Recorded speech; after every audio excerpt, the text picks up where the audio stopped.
بسم اللہ الرحمن الرحیم الحمد للہ وکفی والصلاة والسلام علی عباده الذین اصطفی اما بعد فاعوذ باللہ السمیع العلیم من الشیطان الرجیم بسم اللہ الرحمن الرحیم معزز خواتین و حضرات، آج شوال کی 19 تاریخ ہے اور ترجمانی کے حوالے سے ہم آج سورہ رعد 13ویں سورہ جو ہے اسے شروع کر رہے ہیں۔ پہلے تو رفقاء محترم یہ بات ہے کہ قرآن کی ہر سورت جو ہے بعد والی وہ پہلی کے لیے یا تو کمپلیمنٹری ہوتی ہے، یعنی پہلی سورت کا تکملہ کرتی ہے، ماقبل بحث جو ہوتی ہے اس کو اس کے منطقی انجام تک پہنچاتی ہے،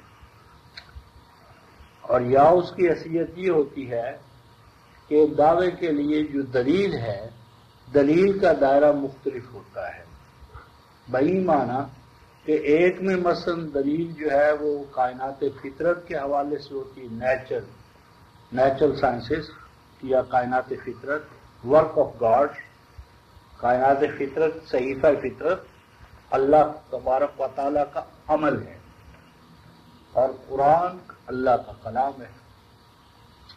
اور اصل میں اللہ پرسنالٹی، اللہ کی شخصیت جو ہے وہ ظاہر ہوئی ہے دو چیزوں میں، یعنی ہر شخصیت جو ہے اس کی پہچان، اظہار جو ہوتا ہے وہ عمل سے ہوتا ہے، کلام سے ہوتا ہے۔ جس طرح مصور کو ہم تصویر سے پہچانتے ہیں، تو متکلم پر کلام جو ہوتا ہے وہ گواہ ٹھہرتا ہے، اور فاعل کو پہچاننے کے لیے اس کے افعال گواہ ٹھہرتے ہیں۔ افعال سے ہم اندازہ لگاتے ہیں کہ فاعل کیسا ہے، کلام سے اندازہ لگاتے ہیں متکلم کیسا ہے، تصویر سے اندازہ لگاتے ہیں کہ مصور کیسا ہے۔ تو ماقبل سورہ جو ہے یوسف، اس میں حق اور باطل کی کشمکش میں دلائل کا تمام تر انحصار ہسٹورک تھا، تاریخ سے تھا، اور تاریخ بھی ایک فرد کے حوالے سے، ایک فرد یا اس کے ساتھ جو اس کی اپوزیشن میں افراد تھے، ایک خاندان کے، یعنی بنو یعقوب علیہ السلام کے بیٹے، ایک حق کا نمائندہ، خیر کا نمائندہ یوسف، اور دوسرے اس خیر کے راستے میں آبسٹیکل یا رکاوٹیں کھڑی کرنے والے۔ تو حق کا غلبہ اور اس کا جو ڈومین تھا دلائل کا، وہ تھی تاریخ۔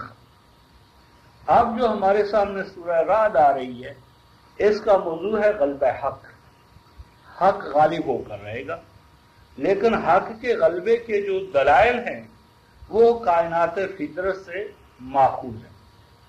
کائنات فطرت صحیفہ فطرت، اور صحیفہ فطرت کا جو مواد ہے وہ زیادہ جامع ہے، یونیورسل ہے، عالمگیر ہے بنسبت تاریخ، کیونکہ تاریخ کے اندر ایک ایونٹ جو ہوتا ہے، واقعہ جو ہوتا ہے، بعض اوقات وہ مخصوص ہوتا ہے کسی ایک خاندان یا فرد کے ساتھ، اگرچہ اس کا جو ایسنس یا جوہر یا مطلوب ہے وہ تو عام ہوتا ہے، لیکن صحیفہ فطرت تو ہر ایک کے سامنے کھلی کتاب ہے، کھلی کتاب، کتاب مفتوح، اوپن بک، ہر ایک کے سامنے ہر وقت کتاب مفتوح۔ تو اس کتاب مفتوح کے حوالے سے، یعنی کائنات فطرت کے حوالے سے، صحیفہ فطرت کے حوالے سے دلائل اخذ کیے جائیں گے، اور مقصود ہوگا غلبہ حق۔ اور غلبہ حق سے مراد ہے کتاب اللہ، یعنی وہ اقدار کہ جن کی کتاب اللہ یعنی قرآن حکیم ترجمان ہے، سپوکس مین ہے، وہ اقدار کیسے غالب آئیں گی۔ اور اس صورت کا مقصود کیا ہے؟ امت مسلمہ کی تربیت، آپ کی اور میری تربیت، کہ ہم حق کے غلبے کے لیے جو جدوجہد کریں وہ کیسی ہو۔ تو اس میں ہمیں ایک نمونہ فراہم کیا جائے گا کہ اس نمونے کو ہم اپنے سامنے رکھیں، اور غلبہ حق کی جدوجہد میں اس نمونے کے ساتھ اپنے آپ کو ریکارڈ کریں، ایڈجسٹ کریں۔ اگر ہماری جدوجہد اس نمونے کے مطابق ہوتی چلی جائے گی تو ہماری جدوجہد کائنات فطرت کے ساتھ سازگار ہونے کی وجہ سے آگے بڑھے گی، اور اگر کہیں اس میں جھول ہوگا تو جتنا جھول ہوگا اتنا ہم پیچھے رہ جائیں گے۔ تو یہ تو سورہ رعد اور سورہ یوسف کے مابین باہمی جو دونوں میں مناسبتیں ہیں اس کا بیان تھا۔ اس کے بعد رعد، رعد یرعد رعدن، اصل اس کا معنی ہوتا ہے گرجنا، اور گرج سے یہ جو کائنات فطرت کے اندر گرج ہے بجلی کی، تو اس میں بے پناہ فوائد ہیں۔ یہ ماحول کے اندر جو آلودگی ہوتی ہے اس کی صفائی اور تطہیر کا یہ ایک بہت بڑا ذریعہ ہے۔ اور انسانی دنیا میں رات سے مراد ہے انقلاب، انقلابی جماعت کا غلبہ حق کے لیے مجرموں کو پکڑنا۔ تو اس کے لیے بھی یعنی پکڑ کامل جب آتا ہے تو اس کے اندر بھی کیا ہوتا ہے؟ رات، ایک کرکا ہوتا ہے، ایک گونج ہوتی ہے۔ اور یہ دونوں کائنات فطرت کے حوالے سے ہو یا انسانی تاریخ کے حوالے سے، تو یہ اب ہم سورہ رعد یعنی رات کے مضامین اس کے حوالے سے شروع کرتے ہیں۔ تو بسم اللہ الرحمن الرحیم، الف لام میم را۔ تو الف لام میم، یہ تو رفقا محترم ہم بقرہ میں اس پہ بحث کر چکے ہیں کہ یہ الف سے مراد ہے امین، اور لام سے مراد ہے لین القلب۔ لین القلب، ہر نبی لین القلب ہوتا ہے۔ لین القلب سے مراد ہے کہ کانٹا کسی کو چبھے اور اس کی جو ٹیس ہے، اس کا جو یعنی صدمہ ہے، وہ کسی اور کے دل پہ اس کا اثر ہو۔ تو جس کی یہ کیفیت ہو کہ کسی کو کانٹا چبھے، اس کی جو ٹیس ہے یا اس کی وہ جو تکلیف ہے وہ آپ کے دل دماغ پر اثر انداز ہو کہ آپ اس کو دور کرنے کے لیے مصروف جدوجہد ہو جائیں بساختہ طور پر، تو ایسی ذات کو، فرد کو لین القلب کہتے ہیں۔ یہ بمقابلہ قساوت قلب، بے رحم، بے حس، کہ ایسا دل کہ جس میں نوع انسانی تڑپ رہی ہے، مصائب و آلام میں مبتلا ہے، لیکن وہ جہنم کے اندر اپنے لیے شیش محل بنانے میں مصروف ہے۔ چاروں طرف جہنمی ماحول ہے اور اس جہنمی ماحول کے اندر اپنے شیش محل بنا رہے ہیں۔ چاروں طرف جوہر کہ جو موذی اور تباہ کن مچھر اور حشرات الارض وہ پیدا کر رہا، اور عین اس کے سینٹر میں کوئی اپنے لیے آرام گاہ بنا رہا ہے، اور آرام گاہ میں چھپا ہوا اور بیٹھا ہے کہ سمجھتا ہے کہ میں بہت محفوظ ہوں۔ تو لین القلب نبی کی وہ قلبی کیفیت کہ جب وہ چاروں طرف نوع انسانی کو مصائب و آلام میں دیکھتا ہے تو بے ساختہ ان مصائب و آلام کی جو ایریڈیکیشن ہے، ان سے نوع انسانی کو نکالنے کے لیے جو ایک پروسیس درکار ہے، اس میں جت جانے والا، لگ جانے والا، تو یہ لا۔ اور جو میم ڈبل ہے تو یہ ہے مرسل محمد، مرسل محمد، میم اول مرسل، میم ثانی محمد، اے امین لین القلب محمد مرسل، اور را ہے ڈبل، تو یہ ہے رؤوف اور رحیم، رؤوف اور رحیم۔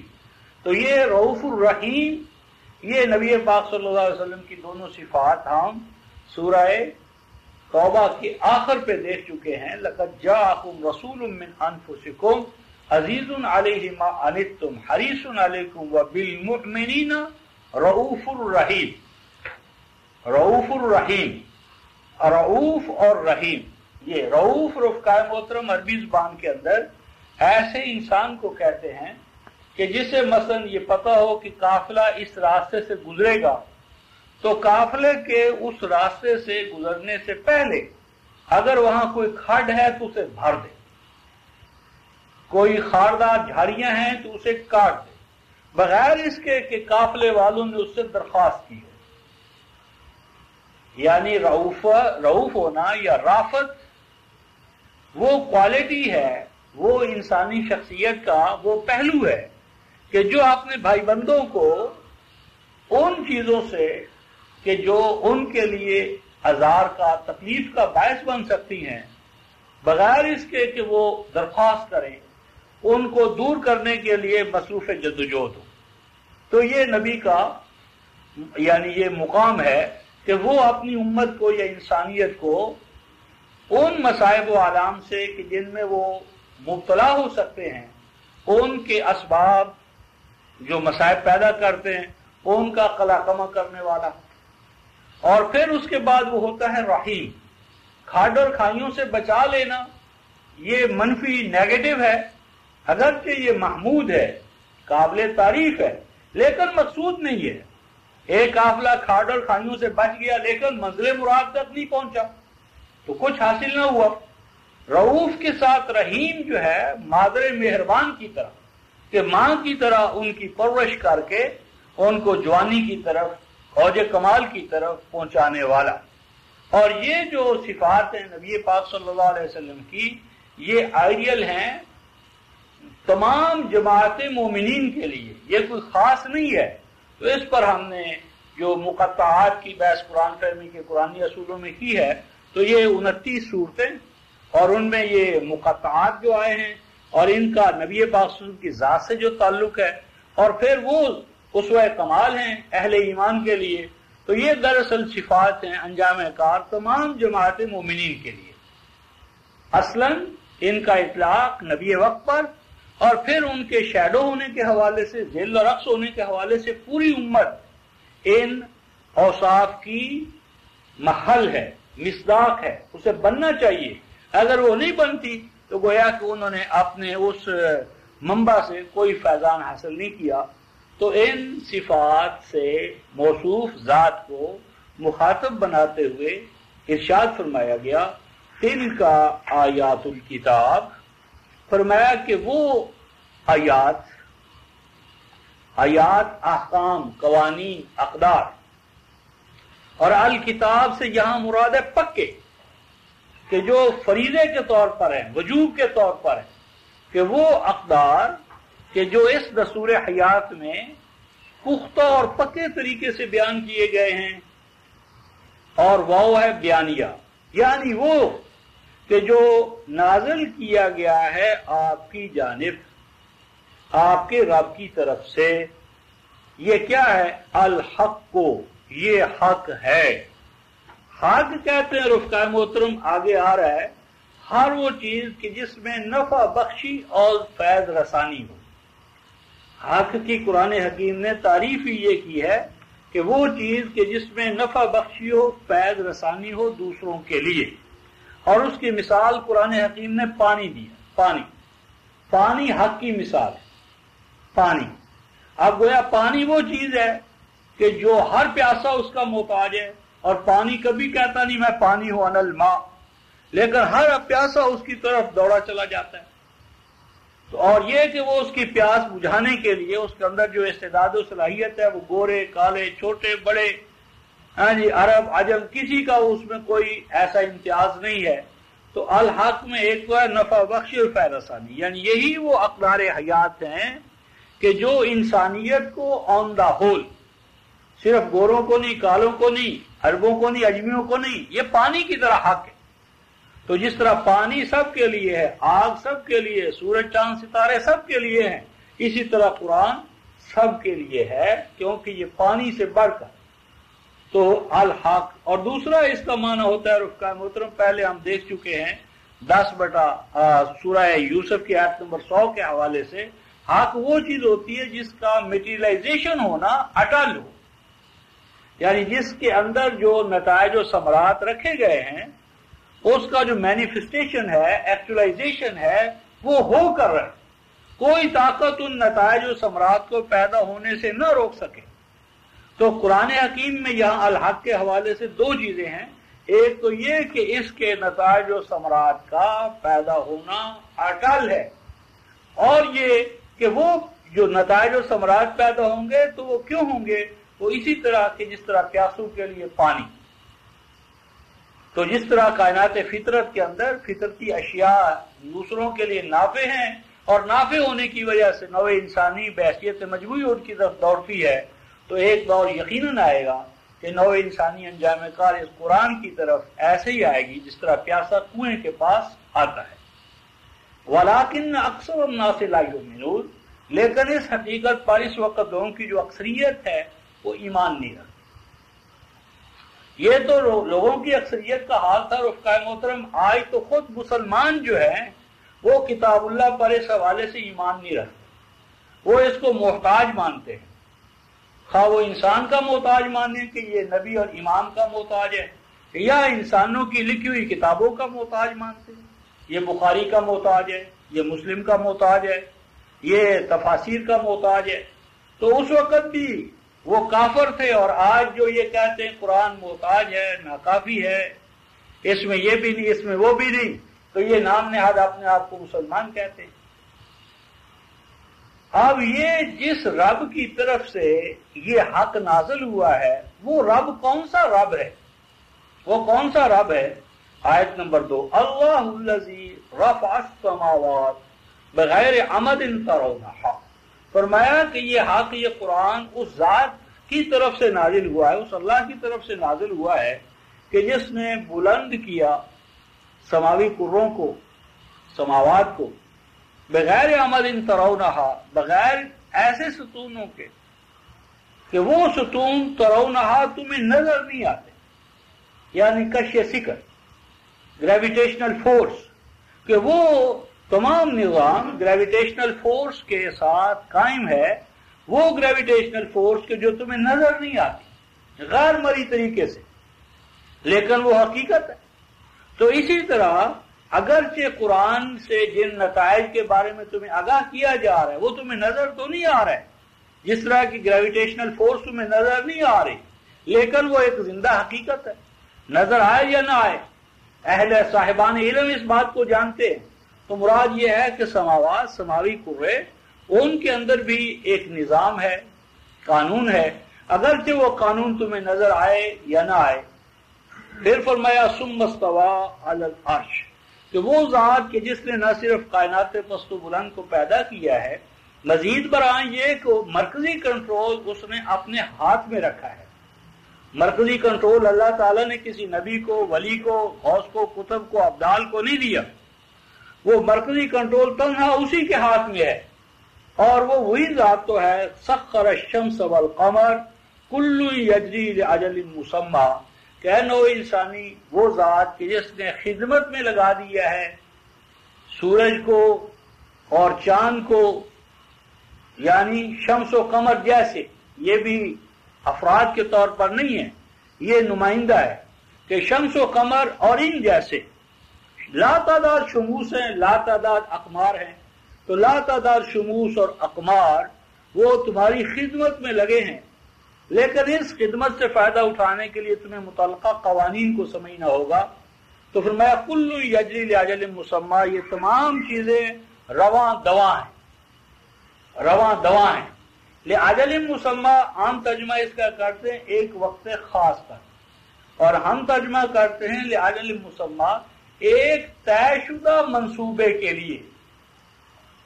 یہ تمام جو کائنات فطرت رواں دواں ہے تو اس کا ایک نصب العین ہے. وہ کیا ہے؟ نوع انسانی کے لیے ربوبیت کا ساز و سامان فراہم کرنا، نوع انسانی کے لیے سامان نشو و نما فراہم کرنا.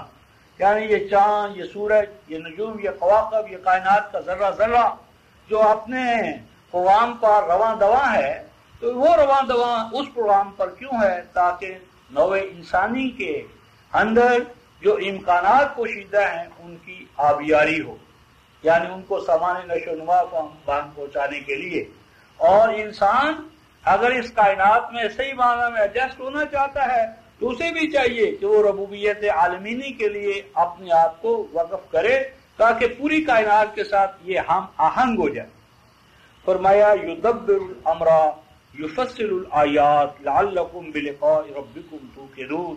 وہ اللہ اپنے معاملات، اسکیمیں، مہمیں، منصوبے، الامر، یہ تمام جو اس کے منصوبے ہیں، مہمیں ہیں، اسکیمیں ہیں، ان کو اللہ خود ہی نقطۂ آغاز سے نقطۂ تکمیل کی طرف لے جا رہا ہے، تنہا بغیر کسی نبی کے، ولی کے، غوث کے، کتب کے، ان میں سے کسی نہ خلق کے تو وقت انہوں نے اللہ ان کا محتاج تھا، نہ کائنات فطرت کے نظم و نسق میں وہ ان کا محتاج ہے، وہ تنہا اس پورے نظام کو نقطۂ آغاز سے نقطۂ اختتام کی طرف درجہ بدرجہ لیے چلا جا رہا ہے۔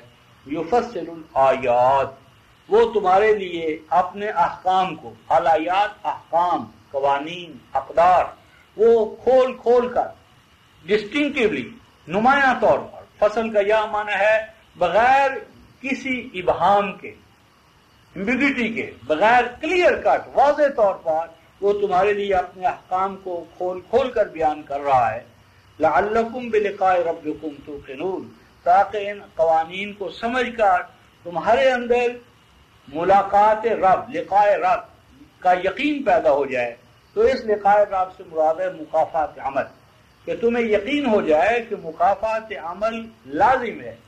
کائنات کا کوئی گوشہ ایسا نہیں ہے کہ جہاں پر قانون نافذ نہ ہو اور عمل کا رد عمل، عمل کا نتیجہ یعنی کاز اینڈ ایفیکٹ ہر جگہ سلسلہ علت و معلول، کہ پوری کائنات قوانین الہیہ کی زنجیروں میں جبری ہوئی ہے اور تمہیں اس کا علم عطا کیا گیا ہے، تو اس سے تم ربوبیت کا ساز و سامان حاصل کرو اور اقدار وحی کے مطابق اس تمام نظام کو چلاؤ، اور اسی لیے تمہیں یہ اقدار وحی تفصیل کے ساتھ عطا کی جا رہی۔ فرمایا کہ وہ اللہ وہی تو ہے، هو الذی، وہ اللہ وہی تو ہے، مد الارض، مد الارض عام ترجمہ ایسا ہے کہ اللہ تعالیٰ نے زمین کو پھیلا دیا، اور ہم ترجمہ کرتے ہیں کہ اللہ تعالیٰ نے زمین کو بطور دسترخوان تمہارے لیے بنایا، مد المائدہ، دسترخوان بچھانا، کہ یہ زمین جو ہے اس کی حیثیت دسترخوان کی ہے، اس کو بطور دسترخوان نوع انسانی کے لیے اللہ تبارک و تعالیٰ نے رکھا ہے۔ اور آگے فرمایا وَجَعَلَ فِيهَا رَوَاسِيَ وَأَنْهَارًا، اور بنا قرار دیا ہے اللہ تعالیٰ نے اس میں، زمین میں، دسترخوان میں، کیا؟ رواسیہ۔ رواسیہ کا معنی کرتے ہیں عام طور پر پہاڑ، اور یہ معنی لیتے ہیں کہ پہاڑوں کو میخوں کی طرح زمین پر گاڑ دیا گیا ہے تاکہ زمین کوئی حرکت ایسی نہ کرے کہ جس سے ڈاواڈول ہو جائے نظام۔ لیکن ہم رواسیہ کا ترجمہ کرتے ہیں ایسی دیگیں، رواسیہ، راسیت ان کی جمع ہے، راسیہ ایسی دیگ کو کہتے ہیں کہ جس کا ایک جگہ سے دوسری جگہ اٹھانا مشکل ہو، یعنی گڑی ہوئی دیگیں، یعنی پرانے دور میں مہمان نوازیاں جب ہوتی تھی، لنگر جب پکتے تھے لشکروں کے لیے، تو ہمارے دیگچوں کے حوالے سے تو نہیں پک سکتے، تو وہاں بڑی بڑی دیگیں کہ جن کو ایک جگہ سے دوسری جگہ اٹھانا ممکن نہ تھا، اور ہر وقت ان میں کھانا پکتا رہتا تھا، کیونکہ لشکر آ رہے ہیں، افراد آ رہے ہیں، ہر وقت ان کی میزبانی جو ہے، تواضع جو ہے وہ کی جا رہی ہے۔ تو رواسیہ سے مراد ہیں پہاڑ، جبال کے سلسلے، کہ جو اللہ تبارک و تعالی نے نوع انسانی کے لیے زمین کا جو دسترخوان بچھایا ہے، تو اس دسترخوان کے اوپر یہ دیگیں ہیں، معادن، یعنی یہ تمام واٹر ورکس کا نظام، یہ پانی، اور اس کے نیچے ہزارہ قسم کی معادن پہاڑوں کے اندر اللہ نے رکھی ہیں۔ تو یہ پہاڑ جو ہیں، پہاڑی سلسلے جو ہیں، یہ اللہ کی میزبانی کے اندر، مہمان نوازی کے اندر، ان کی حیثیت ساز و سامان سے بھری ہوئی دیگیں، اور ان کے لیے رفقا محترم قرآن حکیم نے 77/27 میں شام خواہ کا لفظ استعمال کیا، شام خواہ۔ تو شامہ خواہ ایسے سردار کو کہتے ہیں کہ جس کے چولہے کی آگ کبھی بجھے نہیں، جس کے ڈیرے پر ہر وقت آگ جلتی رہے، اور اس کی میزبانی کا یہ حال ہو کہ کسی وقت بھی کوئی مہمان آ جائے تو اس کی دیگوں میں، اس کے ڈیرے پر کھانا تر و تازہ موجود ہو اور اس کی خدمت میں پیش کیا جائے آنے والے کی۔ تو یہ جو رواسیہ ہیں، قرآن ان کو شام خواہ کا ہے، گویا کہ یہ زمین اور یہ پہاڑ وسائل سے مالا مال ہے، ہر وقت نوع انسانی کی خدمت کے لیے ابھر رہے، لیکن متعلقہ علم جو سائنس کے حوالے سے ہے اس کا حاصل کرنا آپ کے لیے واجب ہے، میرے لیے واجب ہے۔ وَأَنْحَارًا، اور یہ پہاڑی سلسلے ہی تو ہیں کہ جہاں دریاؤں کے منبع، کہ جہاں سے دریا بہ رہے ہیں، تو یہ پہاڑی سلسلے، یہ گلیشیئر، یہ برف کے تمام گویا کے منابع اور وہاں کے نیچے جو ہزارہ معادن ہیں. اور فرمایا وَمِن كُلِّ الثَّمَرَاتِ جَعَلَ فِيهَا زَوْجَيْنِ اثْنَيْنِ، اور یہ جو رواسیہ پہاڑ یعنی دیگیں ہیں، اور آگے فرمایا دریا ہیں، تو ان دریاؤں کا نتیجہ کیا نکلا ہے کہ اس سے پھل پھول پیدا ہوتے ہیں، ہریالی پیدا ہوتی ہے، سبزہ پیدا ہوتا ہے، سبزیاں، ترکاریاں، پھل پھول، غلہ جات. وَمِن كُلِّ الثَّمَرَاتِ، یہ اللہ تعالیٰ نے سامان نظام ربوبیت جو ہے، سامان ربوبیت، اس وسائل ربوبیت، اس کا ذکر کر رہا ہے کہ یہ وسائل ربوبیت ہم نے بلا مزد و معاوضہ پیدا کیے، کوئی فیس تم سے نہیں لی، تو ان کو کھلا رہنے دو، سب کی ربوبیت کے لیے ان کو وقف رہنے دو، کھلا رہنے دو، انفاق ان کا یعنی کھلاؤ، اس پر میری تیری کی لکیریں نہ کھینچو. اور ہر طرح کے پھل پھول غلہ جات کہ جعل فیہا زوجین اثنین، کہ اللہ تعالیٰ نے ان کے اندر بھی طرح طرح کے، یعنی یہ ورائٹی، زوجین اثنین سے مراد ہے ورائٹی، ان کا رنگ بھی الگ الگ ہے، ذائقہ بھی الگ الگ ہے، شیپ بھی الگ الگ ہے، تو ہر طرح کے پھل. اور فرمایا یغشی اللیل النہار، اور اس نے اس نظام کائنات کے اندر دنوں کا عدل بدل کرانا، دن اور رات کا عدل بدل کرانا، موسموں کا تغیر و تبدل. تو اگر یہ سب کچھ ہوتا لیکن موسموں کا تغیر اور تبدل نہ ہوتا، ہمیشہ گرمی ہوتی، ہمیشہ سردی ہوتی، اور سرما اور گرما کے اندر بھی مداری نہ ہوتے، تو یہ سارا نظام جو ہے ربوبیت والا یہ چل نہ سکتا. تو یغشی اللیل النہار، اللہ تبارک و تعالیٰ اپنے قوانین طبیعت کے تحت اس کائنات کے اندر تغیر اور تبدیلی لاتا ہے، رات دن کے اندر، گرما سرما کے اندر، سرما گرما کے اندر، بہار و خزاں، یہ موسموں کا تبدل ہوتا رہتا ہے. اور آگے ارشاد فرمایا رفقائے محترم ان فی ذالک لآیات لقوم یتفکرون، فرمایا کہ یہ جو پھل کیسے الگ الگ پیدا ہوتے ہیں، رنگ کیسے الگ الگ ہیں، ذائقے کیسے الگ الگ ہیں، موسموں کے اندر تغیر اور تبدل کیسے ہوتا ہے. ان فی ذالک لآیات، اس پروسیس کے اندر ہیں آیات. آیات صرف وہ نہیں جو قرآن میں ہیں، مسلمان قوم نے اللہ کی آیات کو مقید کر دیا قرآن کے اوراق میں، اور اس پر بھی اندھے حافظوں کی طرح گر گئے. تو اللہ تبارک و تعالیٰ کے افعال و اعمال کے قوانین جو ہیں، اقدار جو ہیں، وہ تو کتاب کائنات میں ہیں، صحیفہ فطرت میں ہیں. تو ان فی ذالک الآیات، ان کے اندر آیات ہیں، یعنی نیچرل سائنسز کے اندر. اور بالخصوص ان سے کون سی قوم فیضیاب ہوتی ہے؟ لقومی یتفکرون، لقومی یتلون نہیں کہا جو تلاوت کرتی ہے، تفکر. تو گویا کہ جو کائنات فطرت، صحیفہ فطرت کو جو قوم پڑھ رہی ہے وہ قوم تفکر والی ہے، تدبر والی ہے، حکمت و دانش والی ہے. تو آج جتنی بھی رفقائے محترم ڈسکوریز ہوتی ہیں تو اس میں انوینشن نہیں ہوتی، جس کور، جس ریموو، دور کرنا، کور، کوریج، پردہ. تو سائنسدان کیا کرتا ہے کہ جو حقائق اشیاء پر جہالت و نادانی کے پردے پڑے ہوتے ہیں ان کو وہ دور کر دیتا ہے، وہ انوینٹ نہیں کرتا. یعنی کائنات فطرت میں ڈسکوریز ہیں، نہ کہ انوینشن بہی معنی کہ وہ اقدار، وہ قوانین وہ پیدا نہیں کرتا. قاعدہ، قانون، اقدار پہلے سے نافذ ہے، سائنٹسٹ ان کو معلوم کرتا ہے اور معلوم کر کر اپنے آپ کو اس بہاؤ پر ڈال دیتا ہے. تو فرمایا کہ اس میں آیات ہے. آگے فرمایا وفی الارض کہ تم متجاورات، اوپر ذکر تھا من کل الثمرات، ہر طرح کے پھل پھول غلہ اناج. اب اس کی تفصیل ارشاد فرمائی. کس طرح؟ فرمایا کہ زمین کے اندر قطعون متجاورات، قطعتن کی جمع ہے، جس طرح قصتن کی جمع قصصن، قطعن اسی طرح قطعتن کی جمع ہے. اور متجاورات عام طور پر اس کا ترجمہ کرتے ہیں ساتھ ساتھ. تو وہ تو زمین میں جو قطع ہوگا وہ ساتھ ساتھ ہی ہوگا. تو متجاورات کا کیا معنی؟ تو یہ اصل میں رفقائے محترم جاوارہ، اس کا معنی سازگار، یعنی وہ زمین کہ جس کے اندر پانی کے ساتھ، پانی کے اندر زرخیز کرنے کی استعداد و صلاحیت ہے، اور الارض کے اندر زرخیز ہونے کی استعداد و صلاحیت ہے. تو متجاورات کا معنی ہے وہ زمین کیونکہ اگر زمین شور ہو تو اس کے لیے پانی کا وجود اور عدم برابر ہے، بلکہ اور گڑبڑ کرتا ہے۔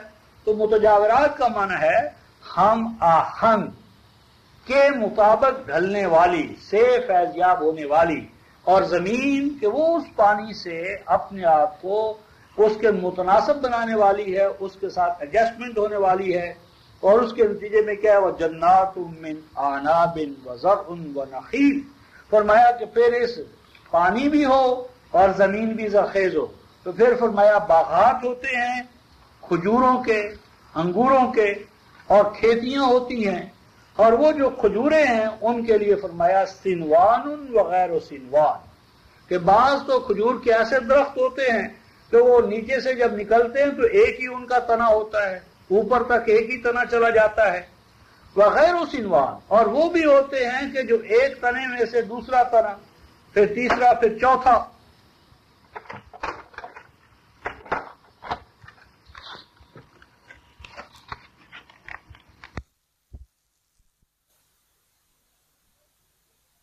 بہت سے ایک تنے والے اور بہت سے تنوں والے، شاخوں والے، اور فرمایا کہ غور طلب بات یہ ہے یسقا بماء واحد، غور طلب یہ بات ہے کہ پانی ایک ہے، زمین ایک ہے، ایک پانی اور ایک زمین، لیکن اس ایک پانی اور ایک زمین سے جو رنگ ہیں الگ الگ ہیں، ذائقہ الگ الگ ہے، شیپ الگ الگ ہے، تو یہ فرمایا وَنُفَضِّلُ بَعْضَهَا عَلَى بَعْضٍ فِي الْأُكْلِ، ان میں سے بعض کے اندر کھانے میں، چکھنے میں، ذائقے میں، نشو و نما میں، بعض ایک سے ایک افضل، ایک سے ایک افضل، اور ان فی ذالک لآیات لقوم یعقلون، فرمایا کہ عقل والوں کو سمجھنا چاہیے، یہ عقل کا موضوع ہے کہ پانی ایک، زمین ایک، یہ پھلوں اور پھولوں کے رنگ الگ الگ کیوں ہو گئے؟ کون سا ایلیمنٹ ہے؟ کیا سائنس ہے کہ رنگ الگ الگ، ذائقہ الگ الگ، شیپ الگ الگ، موسم اور مزاج، یہ تبدیلیاں جو آتی ہیں رفقا محترم، تو ان کو ہم نے کیا سمجھا؟ ہم تو اندھے بن کر قرآن کے لفظوں کی تلاوت کرتے رہے، اور جن اقوام نے یہ ایگریکلچر جو ہے، ہارٹی کلچر جو ہے، تو ایگریکلچر ہو، ہارٹی کلچر ہو، یا پھر ہیومن کلچر ہو، تو اساساً تو یہ تمام کلچر ہے، تو یہ تمام جو کلچر کیسے ہوتا ہے، کیسے نہیں ہوتا کہ یکساں ماحول یا ایک ہی پانی، ایک ہی زمین، لیکن یہ ورائٹی کے الگ الگ کیوں ہوتی ہے؟ فرمایا کہ اس میں عقل مندوں کو نشانات ملیں گے، حقائق ملیں گے، اقدار ملیں گی، قوانین ملیں گے۔ تو اب جن قوموں نے یہ معلوم کر لیا ہے وہ عقل والے ہیں، اور جنہوں نے معلوم نہیں کیا، جس طرح ہم لدو جانور کے طور پر ان کے لیے کام کر رہے ہیں۔ تو یہ تو بیان تھا گویا کہ خارجی کائنات کے حوالے سے، اور خارجی کائنات کے بعد جو اس ربوبیت کا انسانی دنیا پر جب اطلاق ہوتا ہے، اور نبی اس کو بیان کرتا ہے کہ جس طرح خارجی کائنات کے اندر یہ نظام ربوبیت از خود جاری و ساری ہے، اس نظام ربوبیت کو انسانی دنیا میں ہمیں اپنے شعور اور ادراک اور صلاحیتیں اور اختیار و ارادے جو ہیں ان کے حوالے سے ہمیں اڈاپٹ کرنا چاہیے۔ خارجی کائنات میں تو از خود ہے، انسانی دنیا کے اندر ہمیں چاہیے کہ ہم اس نظام کو اختیار کریں۔ تو فرمایا کہ پھر اس کا رد عمل کیا ہوتا ہے؟ وَإِن تَعْجَبْ فَعَجَبٌ قَوْلُهُمْ، فرمایا کہ اگر تو کوئی تعجب کرنا چاہتا ہے کسی بات پر، تو تعجب کے قابل ہے ان کا یہ کہنا، کیا کہنا؟ کہ اِذَا كُنَّا تُرَابًا أَإِنَّا لَفِي خَلْقٍ جَدِيدٍ، کہ جب ہم صرف مٹی ہیں، ایک معنی تو ترجمہ کرتے ہیں کہ جب ہم مٹی ہو جائیں گے، اور میں ترجمہ کرتا ہوں کہ جب وہ کہتے ہیں کہ جب ہم صرف مٹی ہیں، یعنی materialistic concept of life. Materialistic concept of life کیا ہے؟ کہ انسان صرف مٹی ہے، یعنی بنیادی عناصر ہیں، اور عناصر کی ترکیب اور ساختی سے انسان بنتا ہے، یہ ساخت ختم ہو جاتی ہے، ترکیب ٹوٹ جاتی ہے، انسان ختم ہو جاتا ہے، تو ہم مٹی ہیں، مٹی کی طرف لوٹ جاتے ہیں۔ اس کے بعد ہماری کوئی اس سے ہائر پوزیشن تو ہے نہیں، ہمارے پاس کوئی ہائر لائف تو ہے نہیں، تو یعنی ذات انسانی کا آئی ایم ایس جو ہے یا ارتقاء جو ہے وہ سمجھتے ہیں کہ یہ صرف بدن سے باڈی کا فزیکل باڈی بنی اور بس وہ انتہا ہے. تو فرمایا آئینہ لفی خلق جدید کیسے ہو سکتا ہے کہ ہمارا جو فزیکل باڈی ہے اس کے بعد کوئی نیو کریشن اس میں ہے, کوئی اس میں نیا پن ہے. تو اس میں 23/14 کی طرف اشارہ ہے کہ انسان پہلے مراحل کے اندر تو اینیمل سٹیجز ہی سے گزرتا ہے, لیکن ثم انشأناہ خلقا آخر فتبارک اللہ احسن الخالقین 23/14. تو انسان دراصل 2 پیدائشوں پر مشتمل ہے, ایک اس کی فزیکل اور ایک اس کی ہائر دین فزیکل یعنی ذات کی زندگی. تو جب انہیں ذات کی زندگی اور اس کے لیے نظام ربوبیت اور ربوبیت کی اقدار ان کی طرف توجہ دلائی جاتی ہے تو یہ تعجب کرنے لگتے, کہتے ہیں ہاں یہ کیسے ہو گیا, انسان تو مٹی ہے اور مار کر مٹی میں مل جاتا ہے, اس سے ہائر زندگی کہاں ہوتی ہے.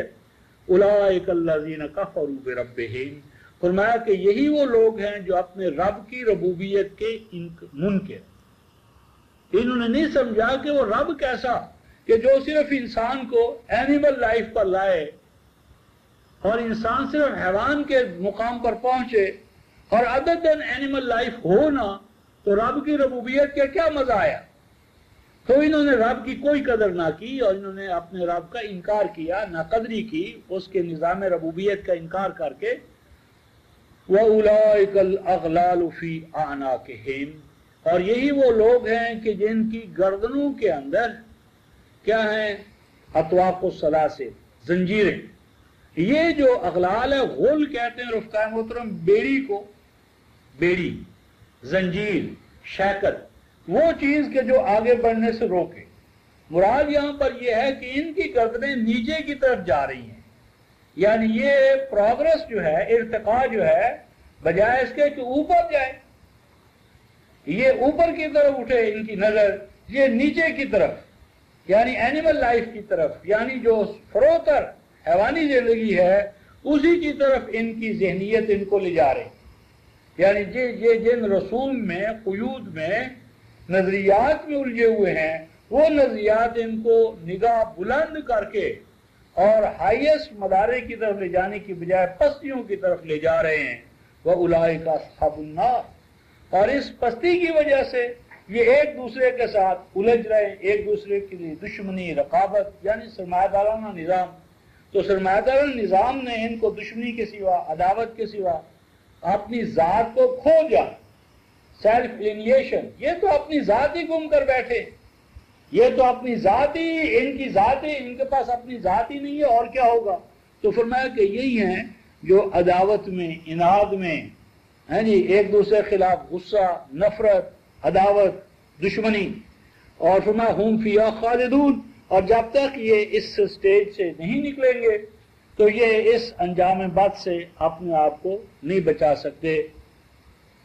اور فرمایا کہ جب انہیں کہا جاتا ہے کہ تم اگلے ارتقائی مدارج میں داخل نہیں ہو سکو گے بوجہ اس کے کہ تم ان اقدار پر ایمان نہیں لا رہے, تو اس یعنی دعوے کو یا ڈکلیریشن کو سن کر ان کا رد عمل کیا ہوتا ہے, وَيَسْتَعْجِلُونَكَ بِالسَّيِّئَةِ قبل الحسن, تو فوراً یہ جلدی مچاتے ہیں, جلدی مانگتے ہیں ناکامی. کہتے ہیں اچھا اگر ہم ناکام ہونے والے ہیں تو دیکھو ہمارے پاس تو اتنے وسائل ہیں, کوٹھیاں ہیں, کارخانے ہیں, ہم تو تم سے زیادہ مٹیریل ورلڈ کے حوالے سے ہم تو زیادہ سازگاری کے حوالے سے جی رہے ہیں, اور تمہارے لیے خوشگواریاں نہیں ہیں, ہمارے لیے خوشگواریاں ہیں, ہمارے لیے ساز و سامان ہے, تم محروم ہو. تو اگر ایسا ہے تو اپنے لیے تم سازگاریاں پیدا کرو اور ہمارے لیے ناکامیاں. تو ہمیں اگر تمہارا دعویٰ سچا ہے اہل ایمان تو پھر ہمیں تو فوراً ناکام ہونا چاہیے اور تمہیں فوراً کامیاب ہونا چاہیے. وَقَدْ خَلَتْ مِن قَبْلِهُمُ الْمَعْصُورَاتُ, فرمایا کہ ان سے پوچھو کہ یہ کوئی دعویٰ پہلی دفعہ تمہارے سامنے ہم نہیں پیش کر رہے, بہت سے قارونوں فرعونوں حمانوں ان کے سامنے بھی یہی دعویٰ اہل ایمان نے جب پیش کیا. تو عبوری دور جو تھا, عبوری دور میں انہوں نے بھی شور و غل مچایا. لیکن تاریخ سے پوچھو, کائنات فطرت میں ان بستیوں کو جا کر دیکھو کہ جنہوں نے وہ انکار کی روش اختیار کی ان کو کیسے سزا ملی. معصولات، معصولہ کی جمع ہے ایسی سزا جو ڈیٹرنٹ یعنی مثالی ہو، یعنی دوسرا بھی دیکھ کر سمجھے کہ واقعی اگر ہم نے ایسا کیا تو ہمارے لیے بھی یہ تباہی کا باعث بنے گا. وَإِنَّ رَبَّكَ لَذُو مَغْفِرَةٍ لِلنَّاسِ عَلَىٰ ظُلْمِهِمْ، اور تیرا رب بے شک کیا چاہتا ہے؟ حفاظت چاہتا ہے. تیرا رب ہلاک نہیں کرنا چاہتا، ہلاکت خود انسان اپنے لیے پیدا کرتا ہے. نہیں ہے تیرا رب کیا ہے؟ لذو مغفرۃ علی الناس، وہ تو ہے سامان نشو نما دینے والا، حفاظت کرنے والا انسانوں کی. وہ تو انسانوں کی آبادی چاہتا ہے، بہبود چاہتا ہے، فلاح چاہتا ہے. اللہ انسان کے لیے عذاب نہیں چاہتا. یہ تو مذہب کا سیڈسٹ کنسیپٹ آف خدا یا اللہ ہے کہ جو انتقام پرور ہے، تباہ اور برباد کر کے خوش ہوتا ہے. تو دین کا اللہ، دین کا تصور الوہیت یہ ہے کہ اللہ تو سامان نشو نما دینے والا ہے، حفاظت کرنے والا ہے. علی ظلمہ، باوجود اس کے کہ وہ اپنی ذات کی ناقدری کرتے ہیں، اس کے پیدا کردہ وسائل کی ناقدری کرتے ہیں، تو بھی ان کو توبہ کا موقع دیتا ہے، اصلاح کا موقع دیتا ہے، مواقع فراہم کرتا ہے کہ وہ آج باز آ جائیں، آج باز آج باز. اور جب وہ بازیابی کے تمام امکانات ضائع کر دیتے ہیں تو پھر ان کی پکڑ ہوتی ہے. وَإِنَّ رَبَّكَ لَشَدِيدُ الْعِقَابِ، اور جب پھر اس بے شک تیرا رب جو ہے وہ اپنی پکڑ میں، یعنی قانون مکافات عمل، جب کسی قوم کا تعاقب کرتا ہے، پیچھا کرتا ہے، تو پھر قوم کی کوئی طاقت، دنیا کی کوئی طاقت اس کو روک نہیں سکتی آگے بڑھنے سے. اب یہاں کے بعد 3 اعتراضات اس صورت میں منکرین کی طرف سے آئیں گے. پہلا تو آیت نمبر 7 میں آ رہا ہے، اس کے بعد آیت نمبر 27 میں آئے گا دوسرا اعتراض، اور تیسرا اعتراض آیت نمبر 43 میں آئے گا. یہ یقولو کے تحت، یعنی یہاں پہلے آیت نمبر 7 میں یقولو آیا ہے، آگے نمبر آیت نمبر 27 میں آئے گا، اور اس کے بعد آیت نمبر 43 میں. یعنی یہ 3 اعتراض ہیں، 3 گویا کے آبجیکشنز ہیں ان کی طرف سے، اور ان کو قرآن پیش کرتا ہے. یقول الذین کفروا، پہلی بات کہ اگر یہ رسول واقعی اپنے دعوے میں سچا ہے تو اس کو اپنی سچائی کا ثبوت دینا چاہیے. ثبوت کیا دینا چاہیے؟ وہ ہے حصی معجزہ. اس دور میں حصی معجزہ، اور آج رفقائے محترم کرامتیں، شعبدے جو ولیوں کے نام پر ہم نے گھڑے ہیں، تو کہنا ہے ان لوگوں کا کہ جو اس کتاب اللہ کے نظام ربوبیت و عبودیت کے منکر ہیں، لولا انزل علیہ آیۃ من ربہ، ایسا کیوں نہیں ہوا کہ اس رسول کو اس کی صداقت کے لیے، اس کی اپنی اتھینٹسٹی جو ہے اس کو منوانے کے لیے اللہ تعالیٰ نے اس پر کوئی حصی معجزہ کیوں نہیں نازل کیا. تو ارشاد فرمایا کہ حصی معجزہ 6:35 میں ہم دیکھ چکے کہ یہ تو جہالت ہے، حصی معجزہ کبھی بھی اللہ نے نازل نہیں کیا. 6:35 یہ جہالت ہے حصی معجزہ، اس کا ڈیمانڈ کرنا اور اس کو ماننا جاہلوں کا کام ہے. اولو الالباب ایمان والے ایسا نہیں کرتے. تو فرمایا کہ حصی معجزہ اس لیے بھی نہیں کہ اگر رفقائے محترم رسول اللہ اور والذین معہ، ان کے دور میں تو رسول اپنے آپ کو منوائے معجزات سے،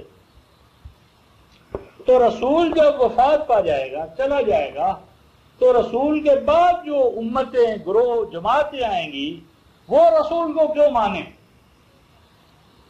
کیونکہ حصی معجزہ جو ہے وہ تو اسی وقت کے لیے جب رسول موجود ہے، اور جب رسول چلا جائے گا، موجود نہیں ہوگا، تو بعد والوں نے بھی تو ایمان لانا ہے، بعد والوں کو بھی تو رسول نے ایمان کی دعوت دینی ہے. تو اب بعد والوں نے کیا جرم کیا ہے؟ اگر ابو بکر، عمر اور عثمان ان کو ایمان کی دعوت کے لیے معجزات دکھائے گئے، تو ہم نے کیا جرم کیا ہے؟ بعد والوں کو کیوں محروم کیا گیا؟ بعد والوں نے کیا ظلم کیا ہے؟ حالانکہ پہلے دور میں تو رسول بنفس نفیس موجود، اسلام کے زندہ نتائج و ثمرات موجود. تو اگر اس کے باوجود رسول معجزات دکھا کر لوگوں کو مومن بنائے گا، تو بعد والے جو ہیں وہ تو محروم ہو گئے، مساوات ختم ہو گئی، ایکویلٹی کا لا قانون ختم ہو گیا. کہ پہلوں کو معجزات دکھا دکھا کر مومن بنایا تھا اور ہمیں معجزات سے محروم کر کے، تو یہ تو قانون مساوات ختم. رسول نے اپنی امت کے اندر مساوات قائم نہ کی، نعوذ باللہ من ذالک. تو جو رسول اپنی امت میں مساوات قائم نہیں کر سکتا، وہ نوع انسانی میں کیا مساوات قائم کرے گا؟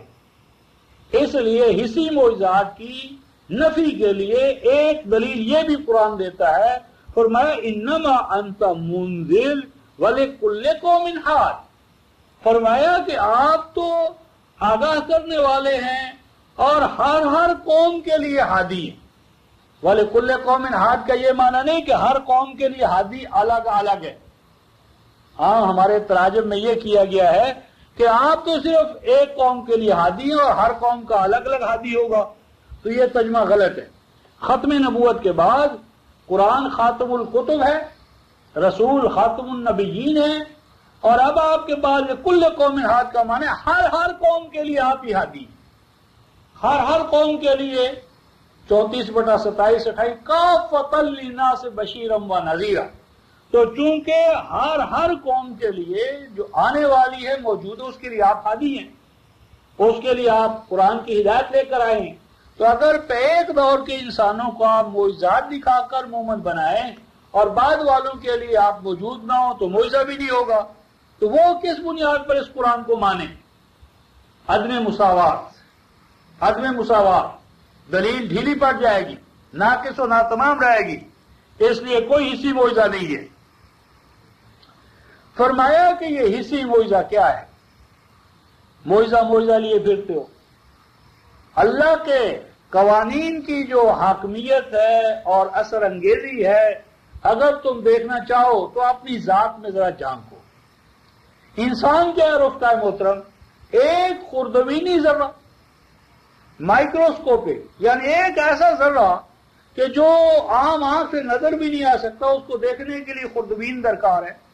ایک خوردبینی ذرہ، اس کا اللہ تبارک و تعالیٰ اپنے قوانین کے تحت جو اس کی نشوونما کرتا ہے اور اس کے اندر جو امکانات و صلاحیتیں رکھتا ہے، اور وہ امکان اور صلاحیتیں جس طرح وہ اپنے مقام پر پہنچتی ہیں، یہ کوئی کم معجزہ ہے؟ یہ کم حیران کن بات ہے. اگر کسی نے انسان کے بچے کو پیدا ہوتے نہ دیکھا ہو اور اس کو بتایا جائے کہ انسان اس طرح پیدا ہوتا ہے، تو کب وہ بلیو کرے، کب وہ یقین کرے گا؟ فرمایا کہ انسانوں، معجزات کی دنیا سے نکلو. واللہ یعلم ما تحمل کل انثی وما تغیض الارحام وما تزداد. فرمایا کہ تم اپنی پیدائش پر غور کرو کہ تمہاری پیدائش کہیں باہر نہیں.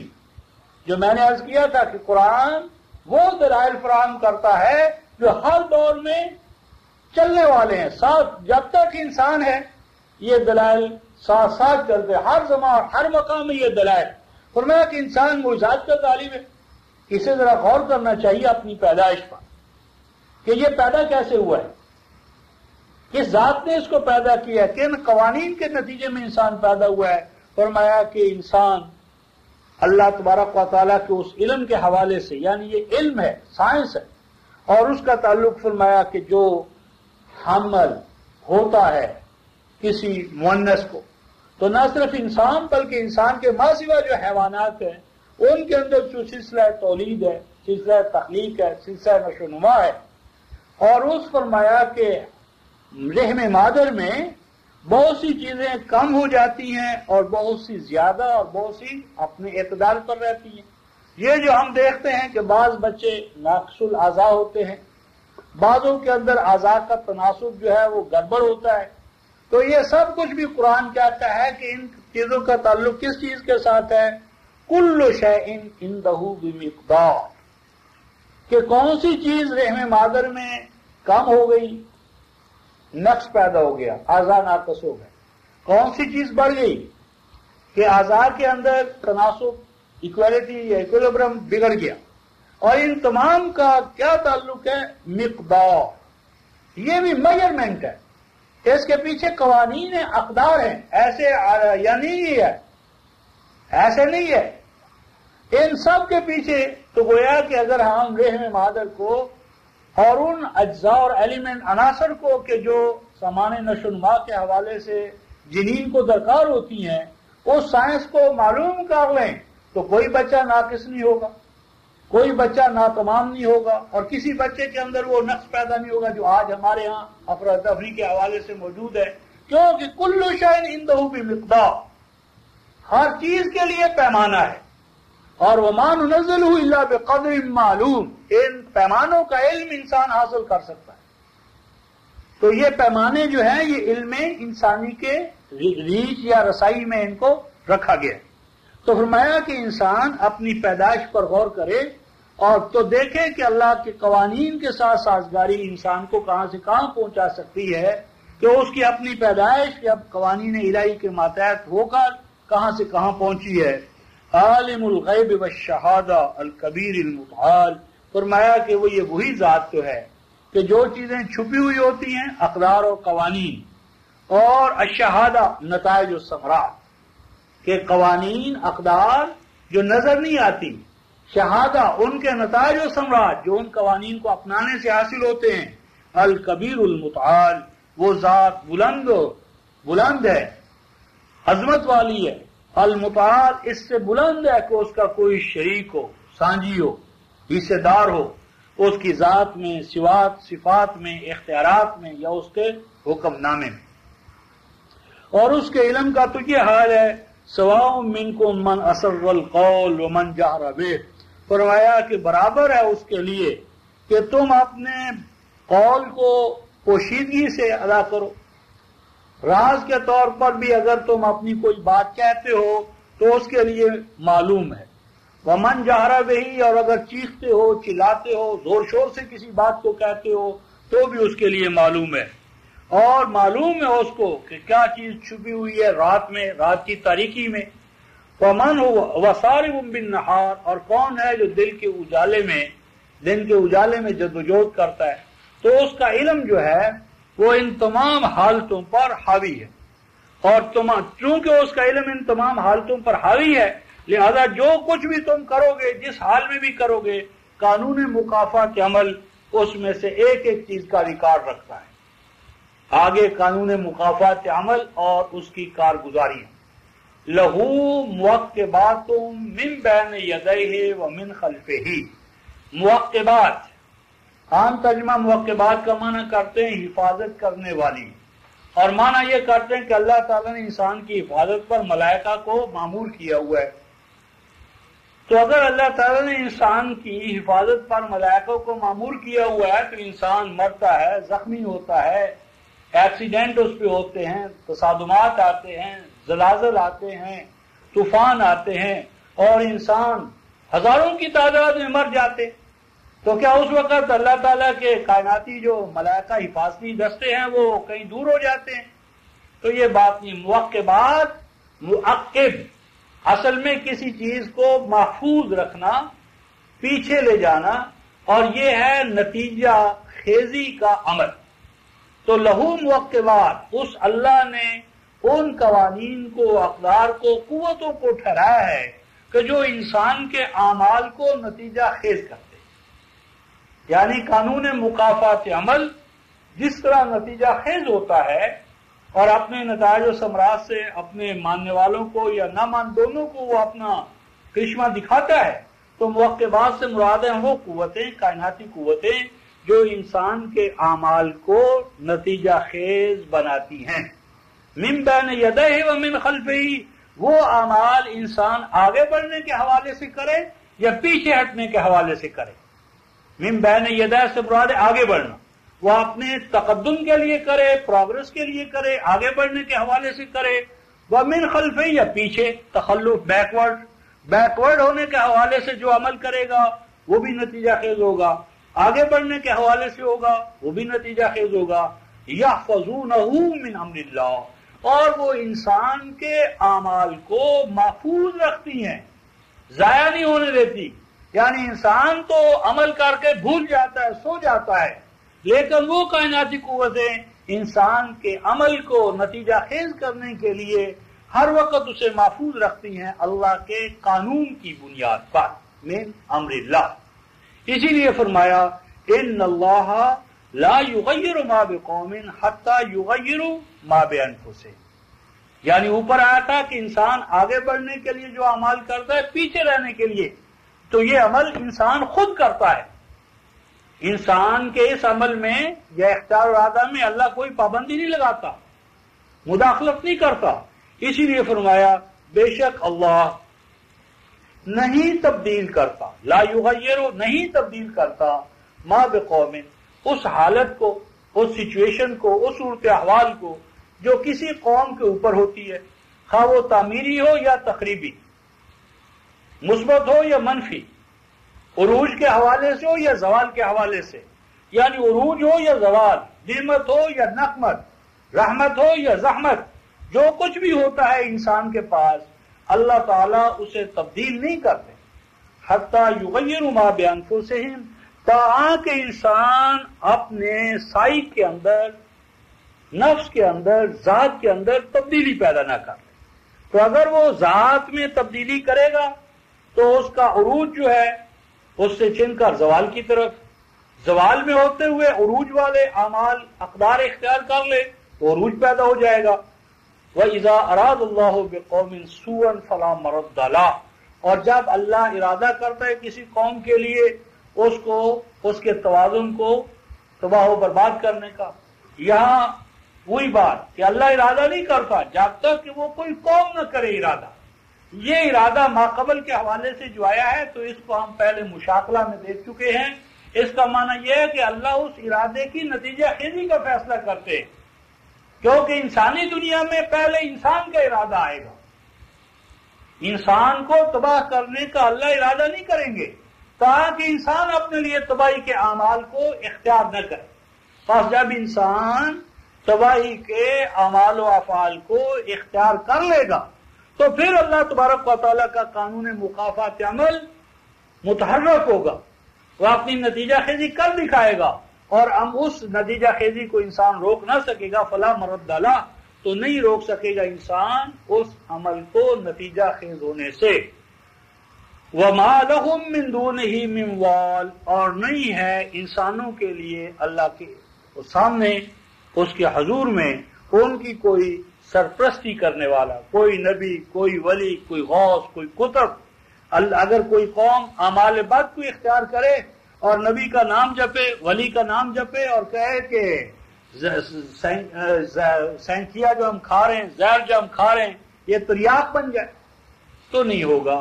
وہ نتیجہ عمل کا جو ہے وہ پیدا ہو کر رہے گا اور اس کو کوئی طاقت روک نہیں سکتی. اب یہی جو ماقبل ربوبیت کے حوالے سے بات ہو رہی تھی، تو وسائل ربوبیت، وسائل ربوبیت، انہی وسائل ربوبیت کے حوالے سے ارشاد فرمایا وَيُسَبِّحُ الرَّعْدُ بِحَمْدِهِ وَالْمَلَائِكَةُ مِنْ خِيفَتِهِ.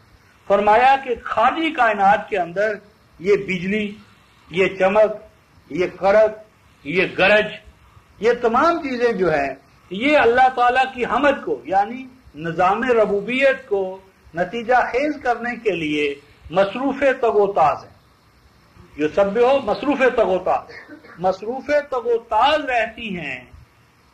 کیا یہ کائناتی قوتیں، وہ آیت نمبر 12 چھوٹ گئی، هو الذی یریکم البرق خوفا وطمعا وینشئ السحاب الثقال. یہ آیت رہ گئی، اس کو دیکھتے ہیں.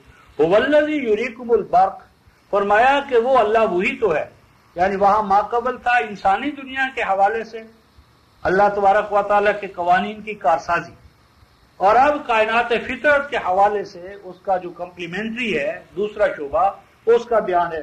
فرمایا کہ اللہ وہی تو ہے جو دکھاتا ہے تمہیں بجلی، بجلی سمجھاتا ہے، مشاہدہ کرواتا ہے تمہیں بجلی کا، کہ اس بجلی سے تمہارے اندر خوف بھی پیدا ہوتا ہے کہ کہیں ہمارا آشیانہ ہی اس سے جل نہ جائے. وطمع، اور اس سے، اس برق سے جو کائنات کے اندر پیوریفیکیشن ہوتی ہے، آلودگی ختم ہوتی ہے. یعنی ایک دفعہ یہ بجلی جب کونتی ہے، چمکتی ہے، تو اس کے اندر جو پروسیس ہوتا ہے اس سے ہمارا ماحول صاف ہوتا ہے. تو ایک ذخیری کا عمل بھی اس کے اندر ہے. تو اس میں نفع بخشی بھی ہے، اور انسان اپنے طور پر اس کے اندر ڈر بھی محسوس کرتا ہے کہ کہیں میں اس سے تباہ نہ ہو جاؤں. وَيُنشِئُ السَّحَابَ الثِّقَالَ، اور وہ اللہ وہی تو ہے جو تمہارے لیے بادل پیدا کرتا ہے بہت زیادہ بوجھل. تو یہ اس کی ربوبیت ہے. وہ آب شور سمندر نمکین کہ جس کا پانی چلو پر ہم پی نہیں سکتے، تو اسی میں عمل تقدیر کرتا ہے. اس طرح فطرت کا نظام ہے کہ وہ جتنے اس کے ہوتے ہیں سالٹس نمکیات وہ اس کے اندر رہ جاتے ہیں اور وہ عمل تقدیر سے یعنی وہ دوسرا آب شیریں جو ہے یا ہماری ذخیری کا جو ایلیمنٹ ہے وہ ہمیں پہنچا دیا جاتا ہے. تو یہاں بھی ربوبیت کے وسائل کا ذکر تھا اور یہ بتایا کہ یہ ربوبیت کے وسائل سامان نشو و نما ہم از خود پیدا کرتے ہیں. اس میں انسان کی کوئی دعا یا کسی نبی یا ولی کا کوئی عمل دخل نہیں ہوتا. اور اسی طرح فرمایا کہ اس کائنات فطرت کے اندر جو بجلی چمک اور گرج یہ جو قوتیں ہیں یہ اللہ تعالیٰ کے نظام ربوبیت کو وجہ یعنی ستائش بنانے کے لیے قابل حمد و ستائش بنانے کے لیے مصروف جد و جہد رہتے ہیں. اور کائناتی قوتیں بھی من خیفت ہی کا ہم ترجمہ کرتے ہیں اللہ تعالیٰ کے ڈر سے. اللہ تعالیٰ کے ڈر سے کہ کائناتی قوتیں اللہ تعالیٰ سے ڈرتی رہتی ہیں. لیکن خافا یخاف و خوفم و خیفتان اصل اس کا ایک معنی اور بھی ہے اور وہ ہے پرندے کا اگلی منزل تک پہنچنے کے لیے اپنے پروں کے توازن کا جائزہ لینا. یعنی اپنا جسے ہم کہتے ہیں پر تولنا کہ پرندہ جو ہے وہ جب اڑتا ہے تو اپنے پروں کا جائزہ لیتا ہے، ان کے بیلنس اور توازن کو قائم کرتا ہے. تو من خیفت ہی کا معنی یہ ہے کہ یہ کائناتی قوتیں مصروف تاز رہتی ہیں تاکہ کائنات فطرت میں جو توازن و اعتدال رہنا چاہیے وہ ہر حال میں برقرار رہے. یعنی یہ اللہ تبارک و تعالیٰ کا کائناتی نظام